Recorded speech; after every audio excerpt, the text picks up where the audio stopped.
શિવ છે. તેથી કોઈ પણ ધારામાં તમે વહેતા હો, પણ મહાદેવ આપ સૌનું મંગલ કરનારા છે. ભગવાન મહર્ષિ વેદવ્યાસજી તો શિવપુરાણ ગ્રંથમાં વેદનાઓ વ્યક્ત કરી છે કે કલયુગ આવતા માણસો કલયુગી ઉપજાવી કાઢેલા દેવતાઓની પૂજા કરશે, એમનું આરાધન કરશે. એવી વેદના વ્યક્ત કરી છે જેમના કુલ દેવતા, જેમના ઈષ્ટ દેવતા, જેની કુલ પરંપરામાં શિવ છે, એ પણ મહાદેવને છોડીને અન્ય સ્થાનો પર એ ભટકવા લાગશે. આવું ભગવાન મહર્ષિ વેદવ્યાસજી શિવ મહાપણા ગ્રંથમાં કહ્યું છે. એટલે આપ સૌને મારી પ્રાર્થના છે, મહાદેવ વગર જીવનો ઉદ્ધાર નથી. હમણાંજી કોઈ ચોક્કસ સંપ્રદાયના એક મહાત્માજી માળા શાસ્ત્ર ઉપર બોલતા હતા. મને ગમ્યું, બહુ સારું સંશોધન હતું તેનું. કાષ્ટની માળા, ચંદનની માળા, તુલસીની માળા, સ્ફટિકની માળા, ધાતુની માળા, અને પછી છેલ્લે તુલસીની માળા અટકી ગયા, એનાથી આગળ ન વધી ક્યાંય. છેલ્લે તુલસીની માળા પર એટલું બોલ્યા, ઘણું બોલ્યા, મને બહુ ગમ્યું. પણ પછી મને મનમાં ઈચ્છા એવી હતી કે આ રુદ્રાક્ષની માળા ઉપર બોલે, પણ સંપ્રદાય તેની જીભ બાંધી લીધેલી. તેથી રુદ્રાક્ષની માળા પર એ મહાત્મા બોલી ન શક્યા, બસ તુલસીની માળા સુધી ગયા. પણ એને કહેવું જોઈએ, દુનિયામાં માલામાલ કરનારી કોઈ માલા હોય ને તો રુદ્રાક્ષની માલા હોઈ શકે, અન્ય માલા ન હોઈ શકે. પણ કોણ બોલે? પોતાનો જ વિસ્તાર કરવો છે, આટલી સંકુચિતતા.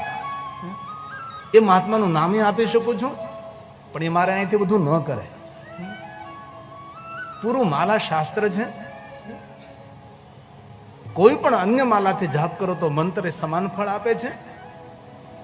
પણ કોઈ દેવનો મંત્ર, કોઈ દેવીનો મંત્ર, કોઈ પણ ભગવાનનો મંત્ર જ્યારે રુદ્રાક્ષની માલાથી તમે જાપ કરો છો તો એ મંત્ર કોટી ગણું અધિક ફળ આપે છે. અને એક રુદ્રાક્ષની માળા પહેરો, બીજી રુદ્રાક્ષની માળા પહેરો તો 10 કોટી અધિક એ મંત્ર ફળ આપે છે. પછી રામનો હોય કે કૃષ્ણનો હોય કે દેવીનો હોય કે દેવતાનો હોય. પણ આટલી સંકુચિતતા. ઘણા લોકો અત્યારે એમ કહે છે કે ગિરિબાપુએ શાસ્ત્રને શસ્ત્ર બનાવ્યું છે. પણ તમે હરખા ન રહો તો પછી શાસ્ત્રને શસ્ત્ર બનાવવું પડે. તમે ખોટી વાતો સમાજની અંદર કરતા હો અને ખોટો વહેમ ફેલાવતા હો તો પછી શાસ્ત્રને પણ શસ્ત્ર બનાવવું પડે. તે બહુ હૃદયથી પ્રાર્થના છે મારી, કોઈ પણ સંપ્રદાયમાં આપ રચાયેલા હો, પણ મહાદેવને પર પ્રધાનપણે સ્વીકારજો.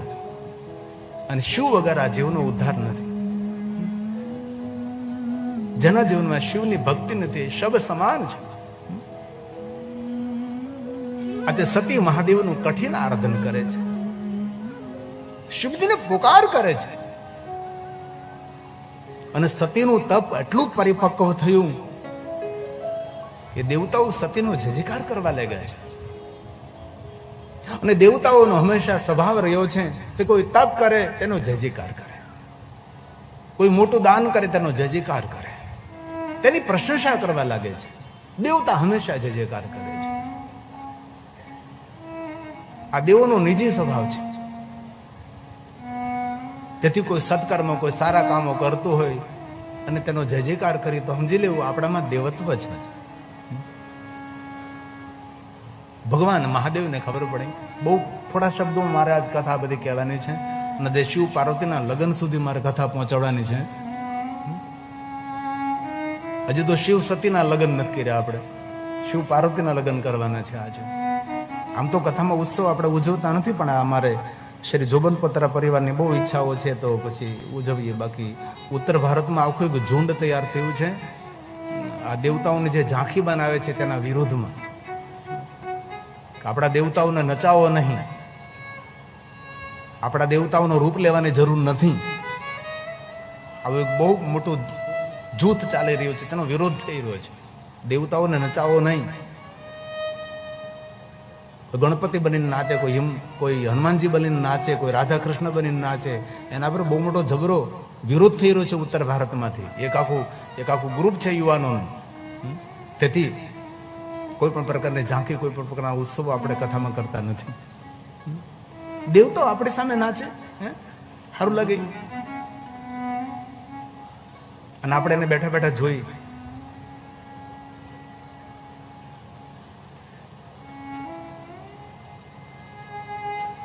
અને મહાદેવજી કૈલાસ પહાડને છોડી અને જ્યાં સતી તપ કરતા હતા ત્યાં મહાદેવ પધારે છે. દૂરથી શંકર ભગવાન જોવે છે. શ્વેત વસ્ત્રો પહેર્યા સતીએ, શ્વેત ભસ્મનું ત્રિપુંડ કર્યું છે અને મહાદેવનું આરાધન કરે છે. પહેલા પણ કહ્યું હતું, ફરીવાર કહું છું કે સોમવારના દિવસે શ્વેત વસ્ત્રો પહેરવા અને શ્વેત પુષ્પોથી મહાદેવનું પૂજન કરવું, શ્વેત નૈવેદ્ય મહાદેવને અર્પણ કરવું. આવું એક વ્રત છે ભગવાન મહાદેવજીનું. અને મહાદેવના ભક્તોએ સફેદ વસ્ત્રો પહેરવા જોઈએ. એવું નહીં કે, કારણ કે મહાદેવની સાધનામાં શ્વેત વસ્ત્રોની પ્રધાનતા છે. આમ તો જોઈએ તો ભગવાન શિવજીની ધજા પણ સફેદ જ હોય છે, પણ અન્ય કોઈ પણ ધજા ચડાવી શકે તેનો કોઈ વિરોધ નથી. દૂરથી મહાદેવ જોવે છે. સતીનું તપ જોઈને ભગવાન શિવ ખૂબ રાજી થયા છે અને મહાદેવજી સામે આવે છે. સતીનું ધ્યાન નથી કે સામે શંકર ભગવાન ઉપસ્થિત છે. સતી તો પોતાના ધ્યાનમાં લીન છે.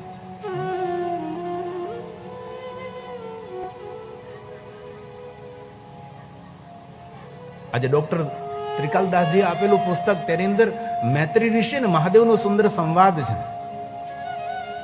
મૈત્રી ઋષિ મહાદેવને પૂછે છે કે મહાદેવજી, આત્માના કલ્યાણ માટે શું કરવું જોઈએ? એના માટે ભગવાન શિવજી સુંદર માર્ગદર્શન કરે છે મૈત્રી ઋષિને કે જીવના કલ્યાણ માટે શું કરવું જોઈએ. શિવજીનો સુંદર સંવાદ છે.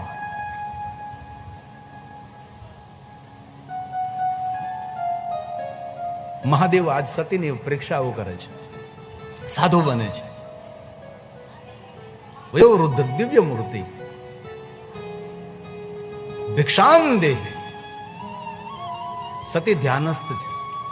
બીજી વાર બોલું, ભિક્ષામ દેહી.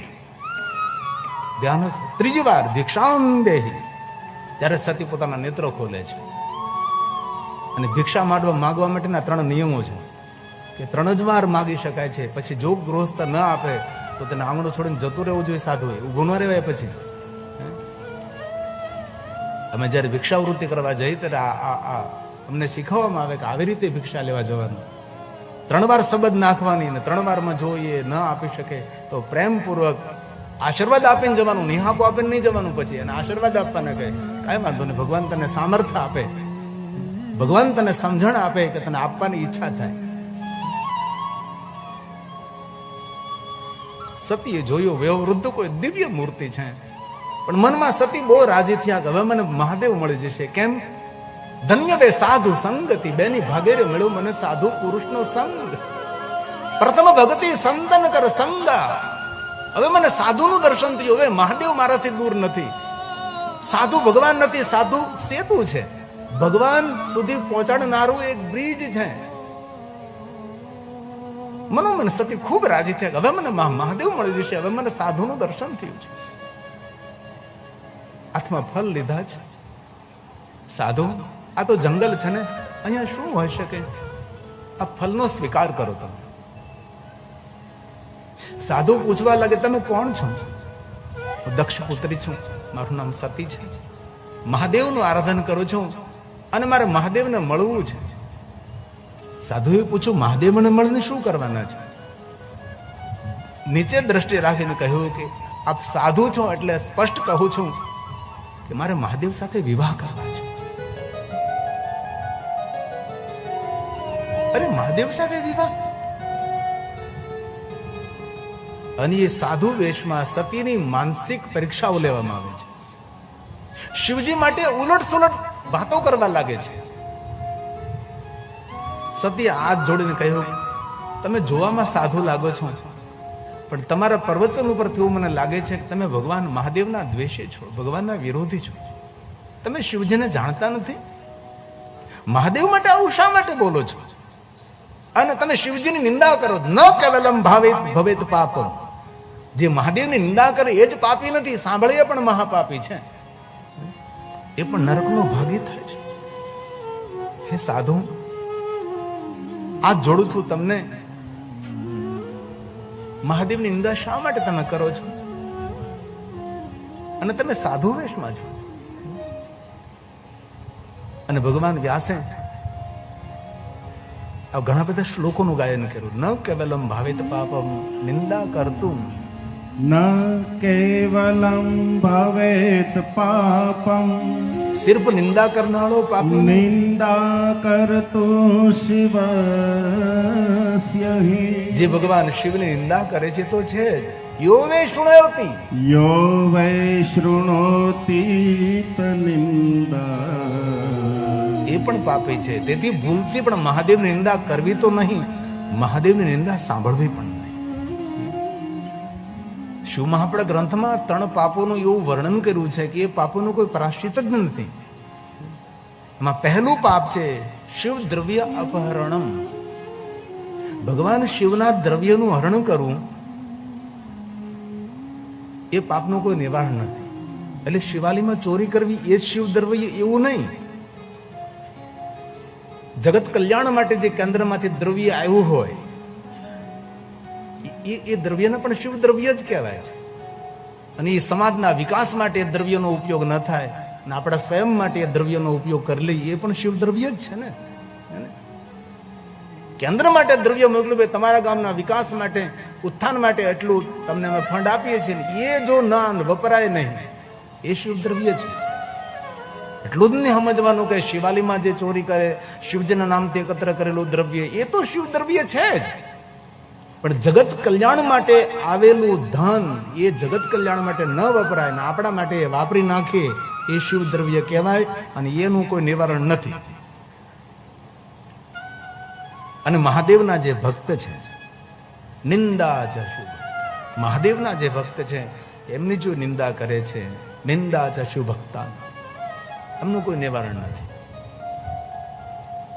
તેથી શિવ દ્રવ્યોનું હરણ ન કરવું, શિવની નિંદા ન કરવી અને મહાદેવના ભક્તોની નિંદા ન કરવી. આમ તો સુખી થવું હોય તો કોઈની નિંદા ન કરાય, દુશ્મનોની પણ નિંદા ન કરાય. નિંદા સમાન કોઈ પાપ નહીં, સત્સંગ સમાન કોઈ પુણ્ય નહીં. એક ઘડી આધી મેં પુણ્યાદ, એક થોડી વાર માટે સત્સંગ કરીએ તો પણ કરોડો યજ્ઞ સમાન પુણ્યની પ્રાપ્તિ થાય છે. તેથી જીવનનું હિત અને કલ્યાણ કરવું હોય તો જેટલો સમય મળે એટલો સમય સારા પુસ્તકોનું વાંચન કરીએ, પણ સત્સંગ, સજ્જનોનો સંગ કરીએ, સારા વિચારો કરીએ અને ભગવાનની કથા સાંભળીએ, એ પણ સત્સંગ છે. સતીએ વારંવાર વિનંતી કરી છે, પણ આ સાધુ મહાદેવની નિંદા કરે છે. અંતે સતીએ કહ્યું કે હે સાધુ, વયોવૃદ્ધ છો, દિવ્ય મૂર્તિ છો, વેશ સાધુનો છે, મર્યાદા રાખું છું. બાકી શિવ મહાપડ ગ્રંથની અંદર ભગવાન વ્યાસજીએ આક્રોશ વ્યક્ત કર્યો છે મહાદેવની નિંદા કરનારા માણસો માટે. હવે સતીએ નિર્ણય લીધો કે સાધુ, આ મારી તપસ્થલી છે, પણ હું આપના મુખેથી નિંદા સાંભળવા તૈયાર, હું આ સ્થાન છોડીને જાઉં છું.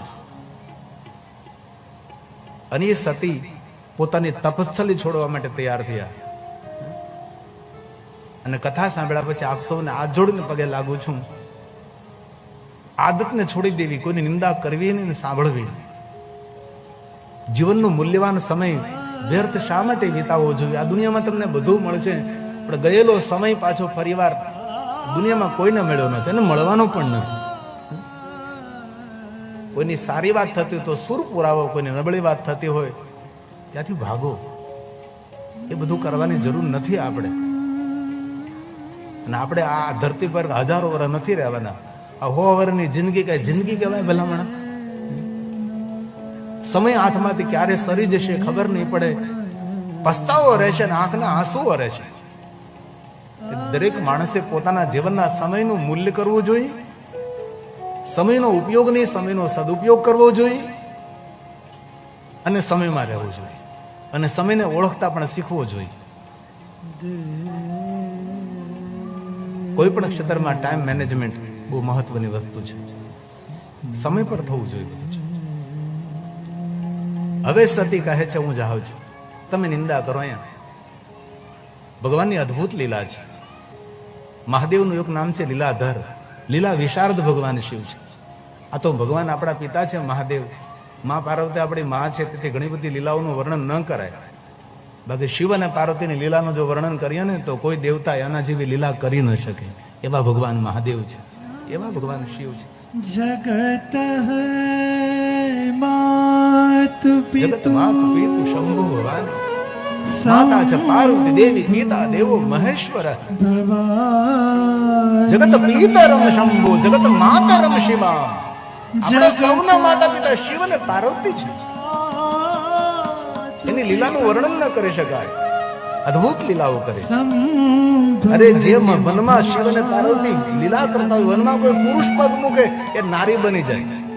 તેહી એ મહાદેવની લીલા છે. સિંગારન કાહુ બખાની, તેહી સિંગારન કાહુ બખાની.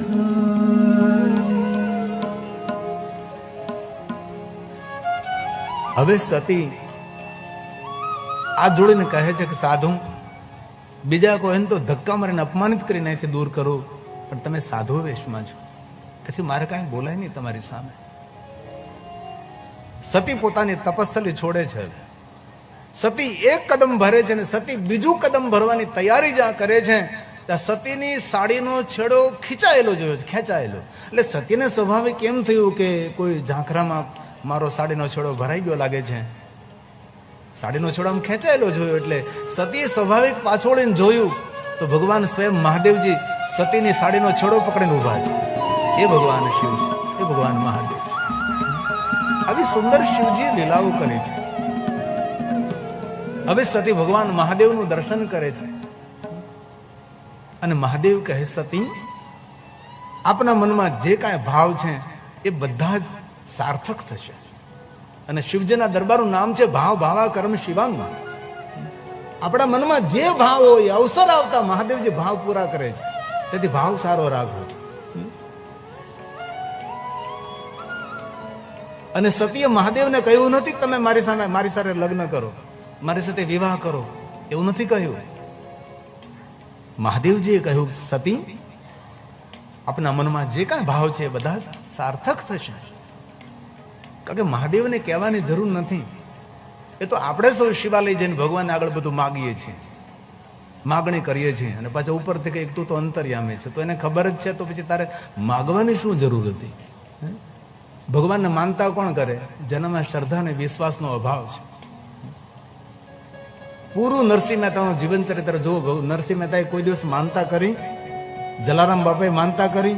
તુકારામે માનતા કરી? અને આપણે તો વાત વાતમાં માનતા કરીએ કે હનુમાનજી મારું કામ કરી જાજો, હું તમને શ્રીફળ વધેર નાખી. અને એ કામ થાય તો જ બધું શ્રીફળ વધેરવાનું, નકર નહીં. આપણી માનસિકતા ભગવાન સાથે કેવી જોડાયેલી છે એ આપણે પોતાએ ઓળખવાની જરૂર છે. હવે સતીએ ભગવાન મહાદેવની સામે કાંઈ માગ્યું નથી, બસ હાથ જોડીને સતી ઉભા રહ્યા છે. ત્યારે મહાદેવજીએ કહ્યું કે હે સતી, અવસર આવતા તમારા ભાવો પૂર્ણ થશે. અને હે ભગવાન, હું માગો ને તું આપે એ તો માગણી કહેવાય છે.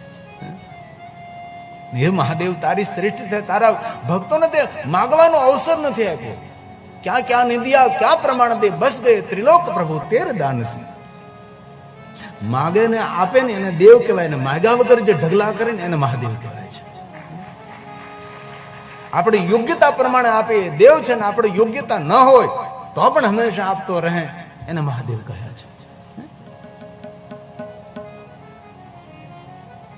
ભગવાન, હું માગું ને તું આપે તો માગણી કહેવાય છે, પણ હું માગ્યા વગર જયારે તું આપે છે ને એ જ તારી સાચી લાગણી છે. મહાદેવ, તારી પાસે માગવું નથી પડતું, માગ્યા વગર તું આપે છે. ઉપમન્યુ ઋષિ ભગવાન મહાદેવની સાધના કરવા માટે ગયા હતા. ત્યારે માતા તપસ્વીની દેવીએ કહ્યું કે ઉપમન્યુ બેટા, ભગવાન મહાદેવ એવા દેવ છે બધું તને આપશે, તારી નિર્ધનતા, તારી દરિદ્રતા બધી દૂર શિવ કરશે. ધન નિર્ધન કો દેત સદાહી, જો કોઈ જાસે હો ફલ પાહી.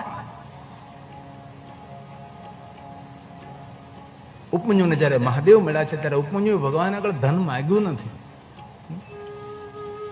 વાસ્તવિક રીતે તો નિર્ધનતા દૂર કરવા ઉપમન્યુજી મહાદેવનું આરાધન કરતા હતા. પણ જ્યારે શંકર ભગવાન તેમની સામે ઉપસ્થિત થાય છે ત્યારે ઉપમન્યુ માગ્યું નથી. મહાદેવે કહ્યું, ઉપમન્યુજી માગો મારી પાસે. નહીં માગ્યું. અને વારંવાર કહ્યું ત્યારે ઉપમન્યુએ કહ્યું કે ભગવાન મને અવ્યભિચારની ભક્તિ આપો. એવી મારે તમારી ભક્તિ કરવી છે કે મારી ભક્તિમાં તમારી પાસે તો કઈ માગવાની ઈચ્છા ન હોય. અવ્યભિચારણી. આપણે શું ભક્તિ કરીએ પણ આપણી ભક્તિનું નામ છે વ્યભિચારની ભક્તિ. આપણે સંસારી કેટલી કામનાઓ ભગવાન આગળ વ્યક્ત કરીએ છીએ, જે ભક્તિમાં મોક્ષ અને મુક્તિની પણ કોઈ ઈચ્છા ન હોય. બિનશરતી શરણાગતિ જેને ભગવાનની સ્વીકારી છે એવી ભક્તિને અવ્યભિચારની ભક્તિ કહેવાય છે અને એને સદભક્તિ કહેવાય છે. આજે શિવ અને પાર્વતીના વિવાહનો ઉત્સવ છે એટલે આ બધા હવે આમ તડામાર તૈયારી કરે છે. એને હું કથા કરું છું ખબર જ નથી. અને એક સરખા કપડા આજ પહેરીને આવ્યા છે બધા. શ્રી જુબનપુત્રા પરિવારને ખૂબ તાલીઓડે વધાવ્યા આપણે. શિવ પાર્વતીના વિવાહનો ઉત્સવ ઉજવવાનો છે એટલે એના બધા મૂળમાં છે.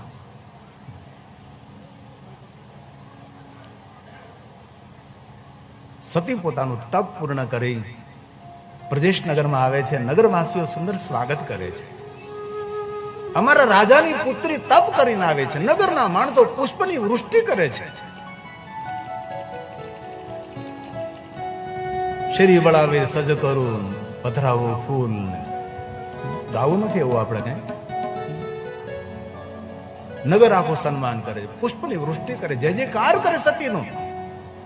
ચારો તરફ સતીનો જય જયકાર. અમારા રાજા દક્ષ મહારાજની પુત્રી જંગલમાં તપસ્યા કરીને આવી છે. નગરે સ્વાગત કર્યું, સન્માન કર્યું છે નગરે. પણ જુઓ તમે થોડી વાર માટે ધ્યાન આપજો. એ સતી છે જ્યારે શંકર ભગવાનની સાથે તેના વિવાહ થાય છે અને જ્યારે દક્ષ મહારાજ યજ્ઞ કરે છે અને દક્ષ મહારાજ શિવજીને નિમંત્રિત નથી કરતા અને સતી જ્યારે પ્રજેશ નગરમાં આવે છે એ જ નગરના લોકો સતીનું કેટલું અપમાન કરે છે. નહીં બોલવા જેવા શબ્દો સતીને સંભળાવા લાગે છે. એ જ નગર છે, એ જ નગરના લોકો છે, એ જ રસ્તાઓ છે, કાંઈ બદલ્યું નથી. એના એ જ લોકો છે જે સતીની ઉપર પુષ્પની વૃષ્ટિ કરતા હતા, સતીનો જયજયકાર જે લોકો કરતા હતા, એ જ લોકો આજે સતીની નિંદા કરે છે. તેથી જીવનમાં જેને આગળ જવું હોય એને કોઈની પ્રશંસા સાંભળવાની જરૂર નથી અને કોઈની નિંદા પણ સાંભળવાની જરૂર નથી. આ સતીના જીવનમાં વિચિત્રતા છે. અને તમે જુઓ સતીના જીવનમાં એક વિશેષતા કેવી કે સતી જ્યારે મહાદેવની સાથે પરિણ્યા ત્યારે બાપ વિરોધી નીકળ્યો. દક્ષ મહારાજ હંમેશા શંકરજીનો વિરોધ કર્યો છે. અને સતીનો બીજો જન્મ તેહી કારણ હિમગિરી ગુરુ જાય જન્મે પાર્વતી તનુ પાઈ. એ સતીનો બીજો જન્મ નગારી હિમાલયને ત્યાં થાય છે. માતા મેનાવરી તેને ત્યાં ત્યારે મહાદેવના વિરોધમાં મેના નીકળ્યા. માં આ સતીને માતા જગદંબાને સ્વયંને જો સરખું ન મળતું તો આપણને કઈ રીતે સરખું સૌ મળવાનું છે? વિડંબણા તો રહેવાની જ છે. પાર્વતી તરીકે ભગવાન મહાદેવને જયારે પ્રણતા ત્યારે માએ વિરોધ કર્યો શંકર ભગવાનનો મેનાએ.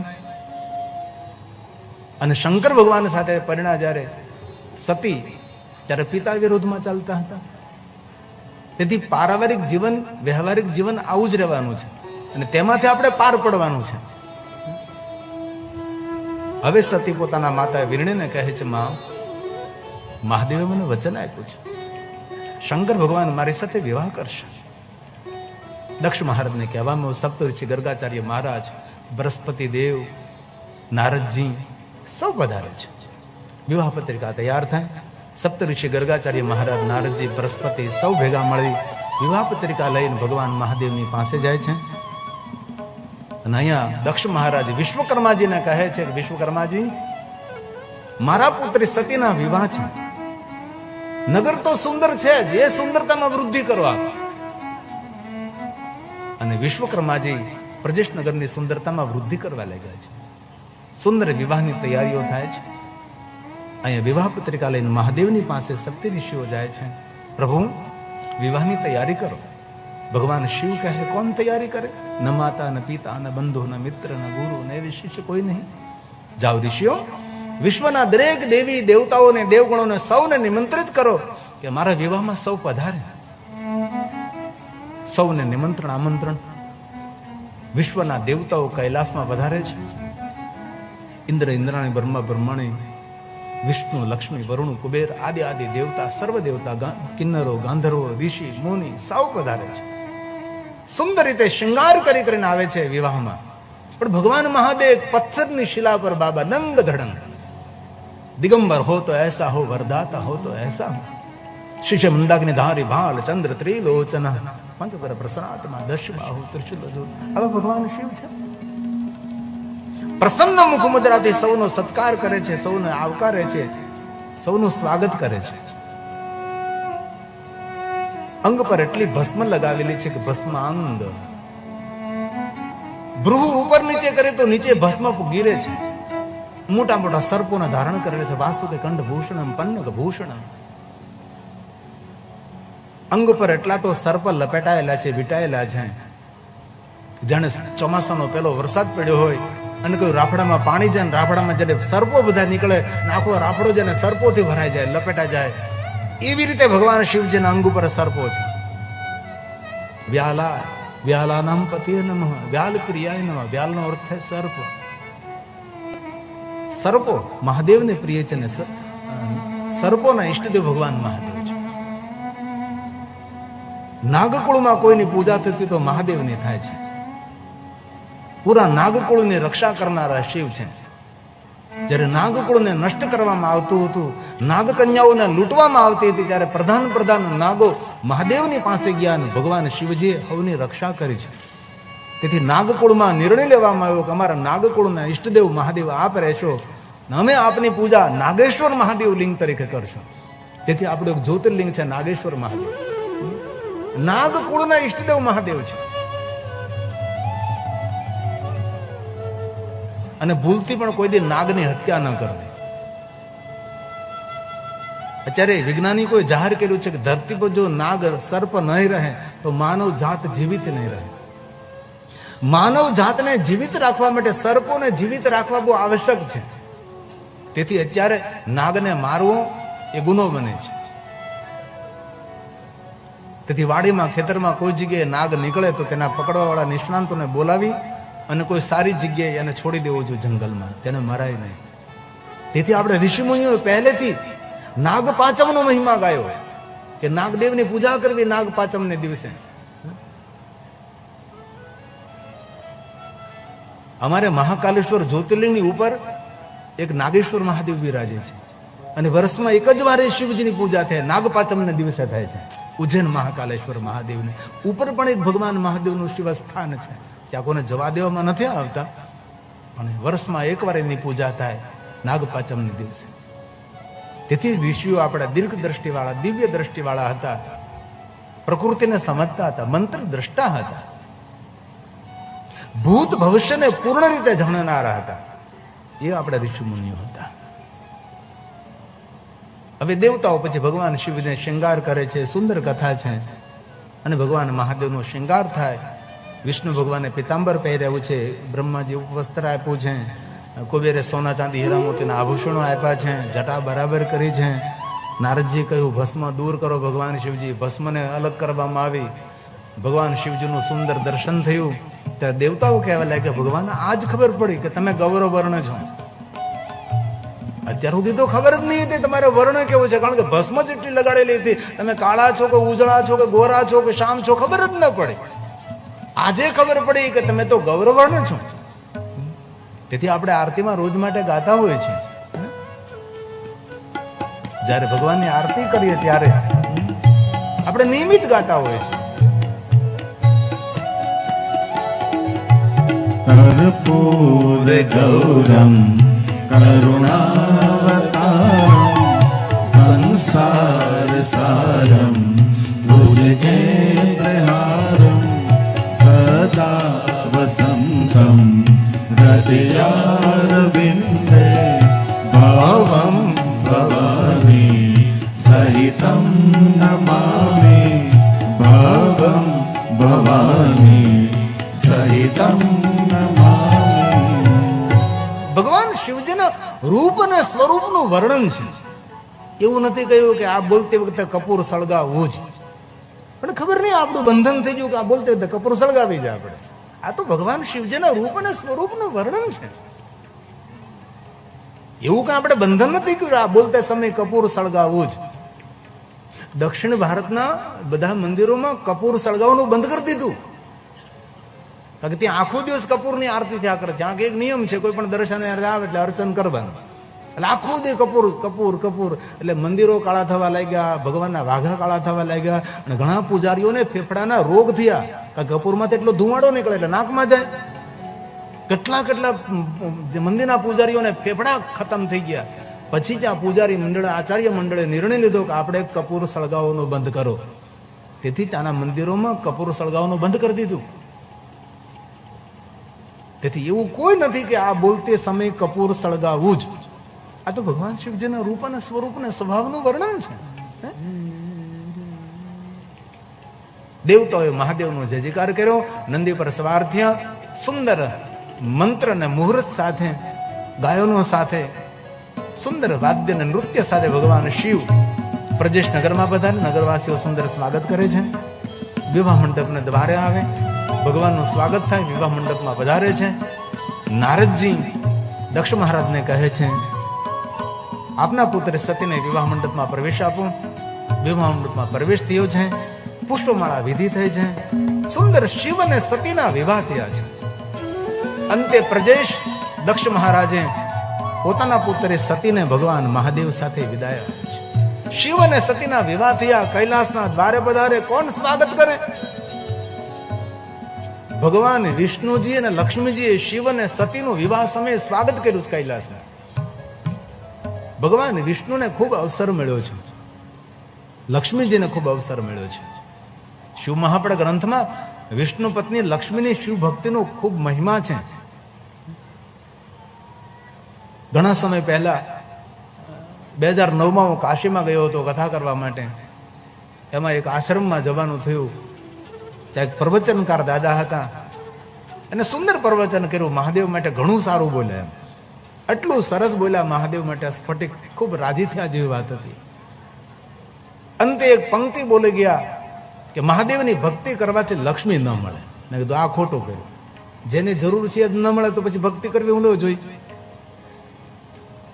પછી મારે 2 શબ્દો બોલવાના હતા. મેં તરત કહ્યું કે આ દાદા બહુ સરસ મહાદેવ માટે બહુ સારું બોલ્યા, બહુ સ્ફટિક બોલ્યા, પણ દાદાએ કહ્યું કે મહાદેવની ભક્તિ કરવાથી લક્ષ્મી ન મળે. એ વડીલની દ્રષ્ટિએ સાચી વાત છે, એકદમ સાચી વાત છે કે મહાદેવની ભક્તિ કરવાથી લક્ષ્મી ન મળે. પણ એટલું ચોક્કસપણે હું કહી શકું છું કે મહાદેવની ભક્તિ કરવાથી લક્ષ્મી ન મળે, પણ વિષ્ણુ પત્ની મહાલક્ષ્મી કૃપાનો વરસાદ વરસાવે. કોઈ કમી ન રહે તેના જીવનમાં, કોઈ વસ્તુનો અભાવ ના રહે. એ મહાદેવ છે. તે મહાદેવ પ્રત્યે સમાજમાં શા માટે ખોટી વાતો ફેલાવવી જોઈએ આપણે? ભગવાન વિષ્ણુ અને લક્ષ્મીજી ભગવાન શિવ અને સતીનું સુંદર કૈલાસમાં સ્વાગત કરે છે. સુંદર આસન ઉપર બિરાજમાન કર્યા, અને દેવતાઓ મુહુર ખૂબ પ્રશંસા કરે છે. દેવતાઓ પાસે શીખવા જેવું છે કે કોઈના વિવાહ પ્રસંગમાં જાય ને તો ખૂબ વખાણ કરવા. ભાઈ ખૂબ સુંદર વ્યવસ્થા, ક્યાં ભોજન, ક્યાં વ્યંજન, ક્યાં સુવિધા, ક્યાં વખાણ કરો કોઈના લગ્નમાં. વખોડો નહીં કોઈના લગ્નને. આપણે કોઈના પ્રસંગોની શોભા વધારવા જાય છે, અને પત્રિકામાં લખીને તમને આપે છે કે અમારા પ્રસંગની શોભા વધારવા આવજો એમ કહે છે. શોભા ઘટાડવા આવજો એવું નથી કહેતા ને. અને પછી દેવતાઓ આગ જોડી મહાદેવને પ્રણામ કરીને પોતાના લોકમાં વિચરણ કરવા નીકળી જાય છે. અને શિવ અને સતીએ સુંદર વિચરણ કર્યું છે. આટલું સુંદર વિચરણ કરતા કરતા કુંભજ ઋષિના દ્વારે આવે છે. મહાદેવજી સતીને ઓળખાણ આપે છે, અગત્ય મહાત્માનો મહિમા ગાય છે, ઋષિની શ્રેષ્ઠતાનું વર્ણન કરે છે. અને શિવ અને સતી કુંભજ ઋષિના દ્વારે જાય છે. રામચરિત માનસમાં પણ આ કથા છે અને શિવ મહાપડા ગ્રંથમાં પણ છે. આશ્રમમાં પ્રવેશ કરે, સુંદર આસન આપે છે. ભગવાન મહાદેવ કહે છે, કુંભજી પ્રભુ રામની કથા કહો. રામ કથા મુનિ બર્જ બખાની. એક એક પાત્રોને ઉપછાવીને કથા કહી છે. સુની મહેશ પરમ સુખ માની. રામચરિત માનસમાં વારંવાર પ્રસંગ સાંભળ્યો છે. આ તુલસીનો પ્રસાદ છે.